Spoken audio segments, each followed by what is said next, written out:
Nakakita niyang slide now.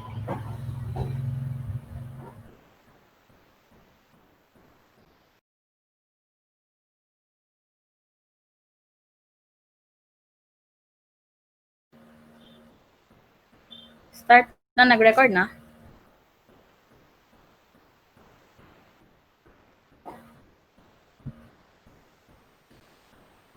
Okay, mag-start na ko.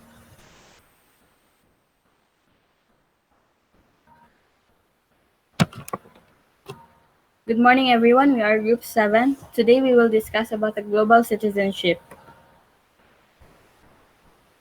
So the things that we need to tackle today under the global citizenship are first, the very important is the definition of the global citizenship. Second is the issues under the global citizenship. Third is the global citizenship education. Fourth is about culture. And lastly is about civil society. What is global citizenship? According to Oxfam, global citizenship is all about encouraging young people to develop the knowledge, skills, and values they need to engage with the world, and is about the beliefs that we can all make a difference. So the things that we need to tackle today. As we all know, the world is changing. That is why each of us must be active and aware of our community. Global citizenship also encourages us to think deeply and critically about what is equitable. With this, it's more likely shows that the young people have a voice.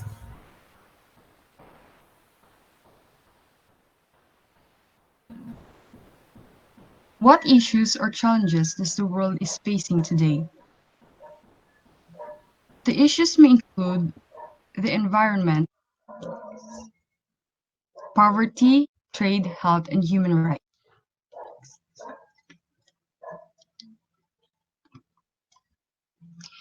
These are some concrete examples of the problems that our world is facing. Global citizenship, a way to combat racism and campuses and beyond. In a world afflicted with various forms of racism and exclusion, universities are often seen as saviors from these practices through their role in educating generations and shaping awareness. This calls us to reconsider the required role of universities as educational institutions that are more involved in promoting the values of tolerance and harmony among the world's population and humanitarian. In other words, supporting what is known as global citizenship. Next, the racism. Racism is not new in this era. Even in its various forms, it is not the only main reason for failing to face the major challenges threatening humanity. Others are climate change, weapons of mass destruction, crimes of ethnic cleansing. Example for this is the Nazi Holocaust of European Jews in the 1930s and 40s, the genocide and the subjugation of vulnerable people. Example for this is the killing of George Floyd, an an African American rather, by white police officers in the United States. This became a huge impact all over the world that gave us the hashtag Black Lives Matter. This may be the largest movement in US history. Next, the humanity's common fate. Perhaps one of the biggest lessons the world is supposed to learn from the COVID-19 pandemic is that the fate of humanity is one and that its future is shared.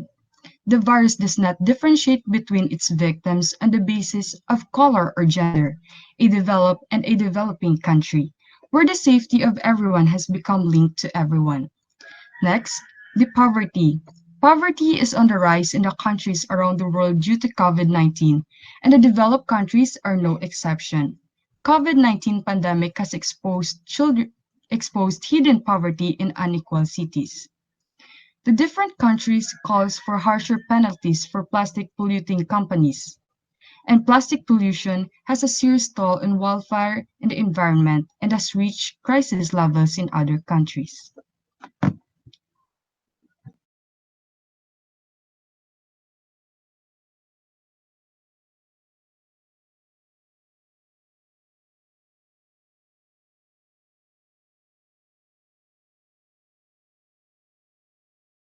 The second one is the global citizenship education.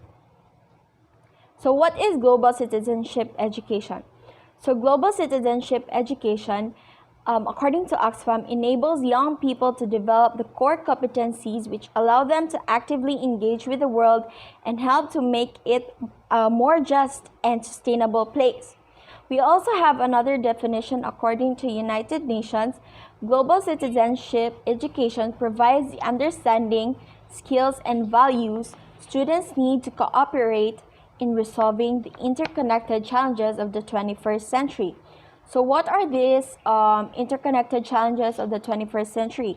So, these are the climate change, conflict, poverty, hunger, and issues of equity and sustainability.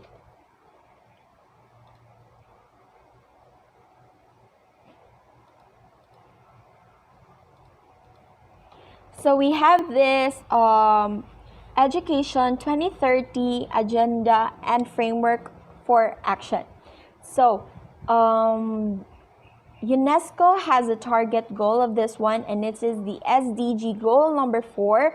Goal number 4 on education. It ensures inclusive and equitable quality education and promote lifelong learning opportunities for all.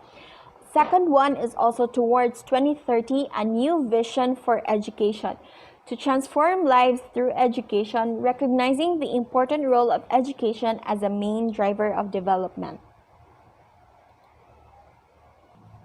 Why global citizenship education should be part of our curriculum?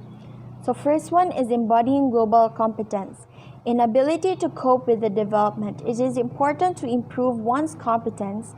The experience of schools, or what we experience in school, allows young people to develop their core competencies in coping with social problems.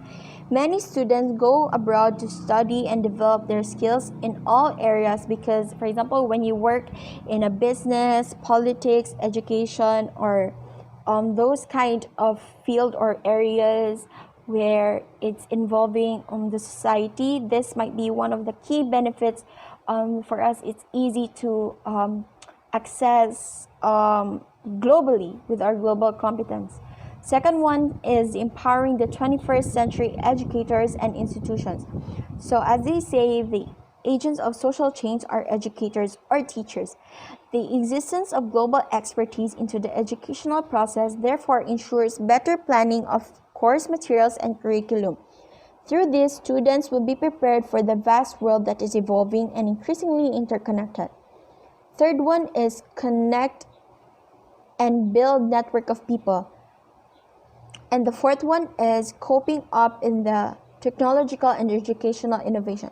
So today we live in a modernized world. We live in a world where full of advancements of technology.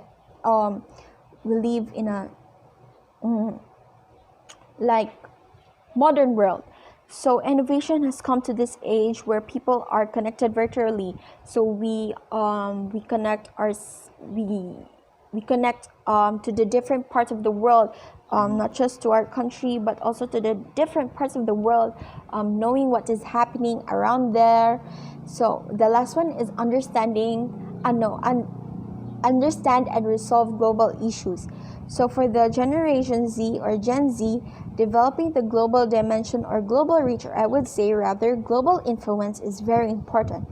We live in a world where we are globally connected, where both local and national or even international bodies or organizations know the problems and happenings in the different places around the world. Global citizenship education is a civic education comprising the activism and the engagement, the engagement of the learner that addresses contemporary economic, social, and political and natural rather natural issues. What is culture?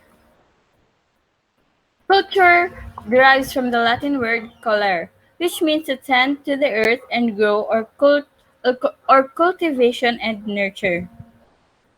The characteristics and knowledge of a particular group of people encompassing language, religion, cuisine, social habits, music, and arts. It gives a person an idea how the world works and thus affects how you, as a person, behave. It affects your way and view of life, even values, which, which enhances one's well being. Culture interconnects with language. It creates an unforgotten mosaic of culture tolerance of the world. Language is used to understand one another and to keep the world united. In order to do this, people should be able to appreciate or tolerate one's cultural practice and of others.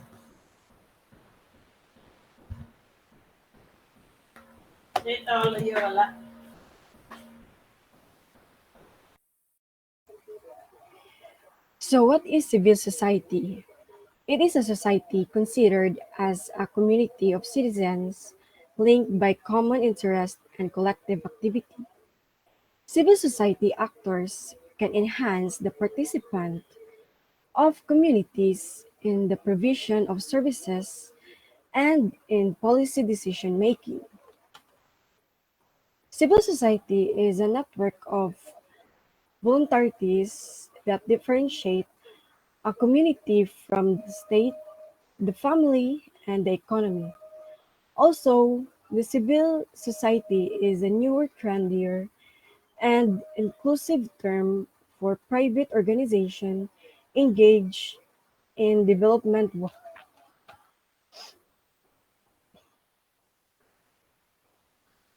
So next one is, what is the importance of civil society? The importance of civil society organization is to engage in advocating the public's rights and wishes of the people, including but not limited to health, environment, and economic rights. They fulfill important duties of checks and balances in democracies. They are able to influence the government and hold it accountable.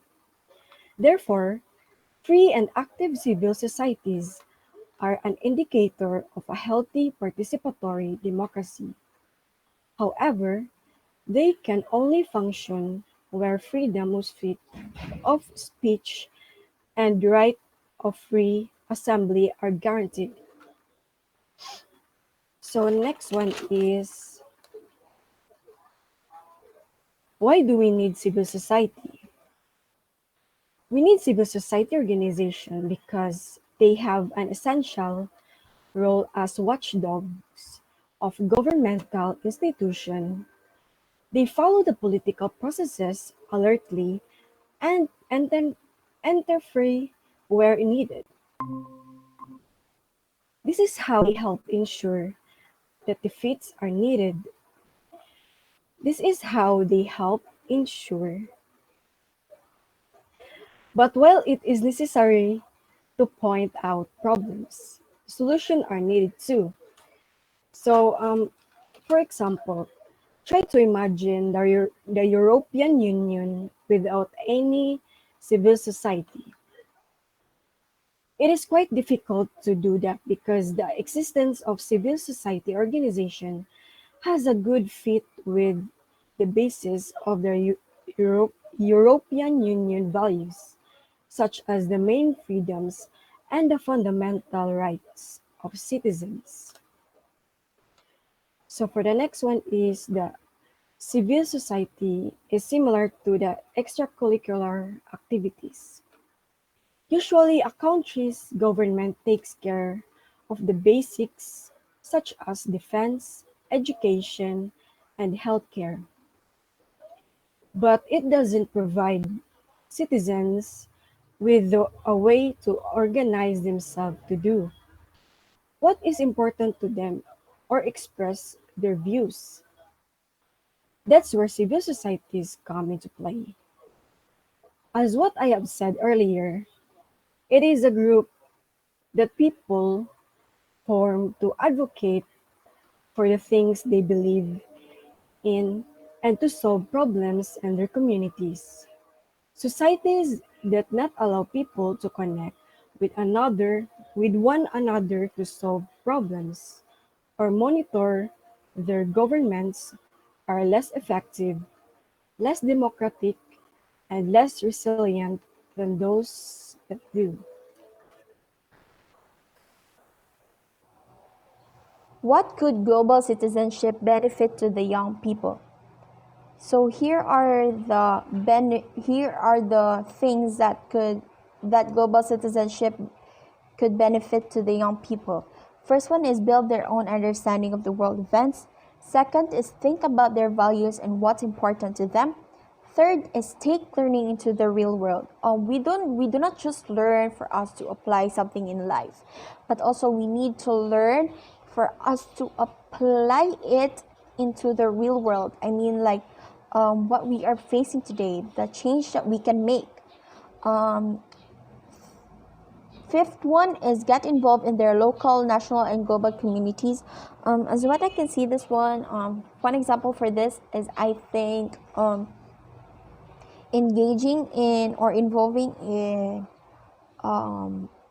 youth supports like organization like those um, organizations helping the poor, organizations helping the children, and more organization or communities out there. Second to the last is develop an argument and voice their opinions. I see this one as a very important benefit or aspect of the global citizenship, because global citizenship is not just, as what I see, is not just all about um, solving the problems or reducing the issues that is happening in our world today, but also voicing our opinions, especially to the youth. Um,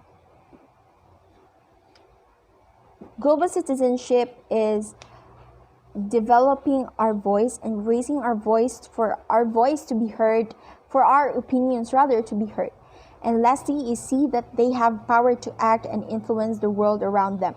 So this one, we do not just, for example, for our voice, we raise our voice and for our opinions to be heard.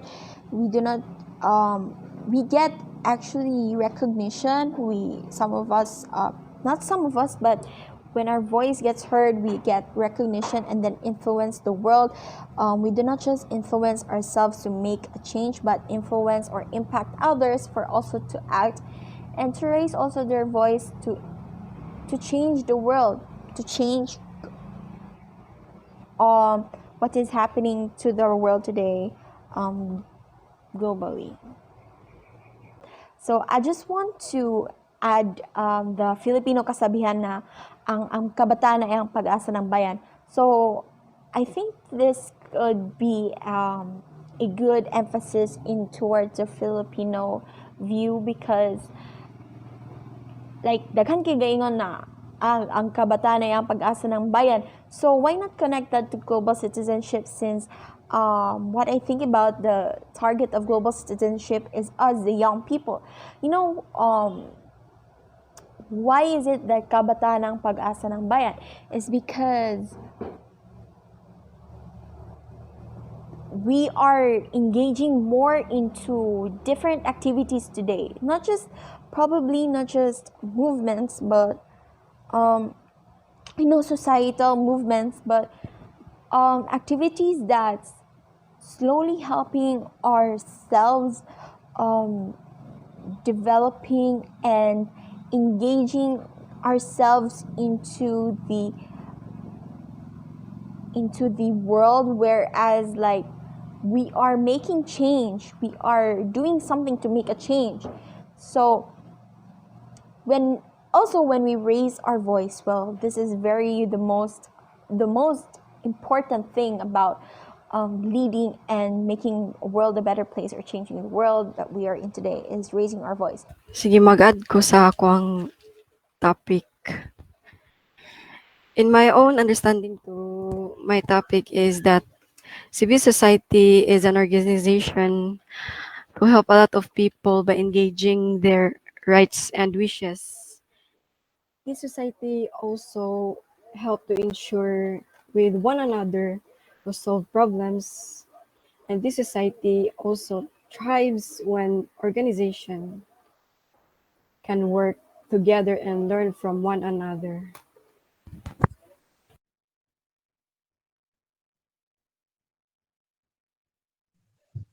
For me, yung global citizenship, naging importante siya kasi nag-nurture siya ng personal respect mo for yourself and also to other people. Na yung binigay kong example kay George Floyd, nang although nasa ibang bansa siya, the sympathy of the other races, other people or other countries for him, doon nagsimula yung pag-give importance for the Black Americans. And naging importante yun kasi nagbibigay ito ng equal sa iba't ibang tao, the humanity to different aspect. And it is also about equitability and just and what will minimize harm to our planet.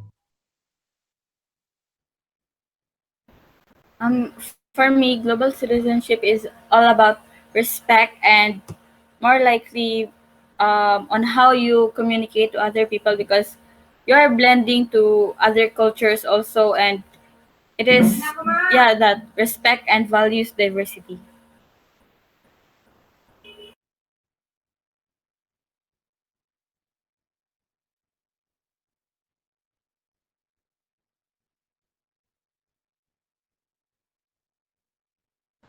Okay, so that is the end of our presentation.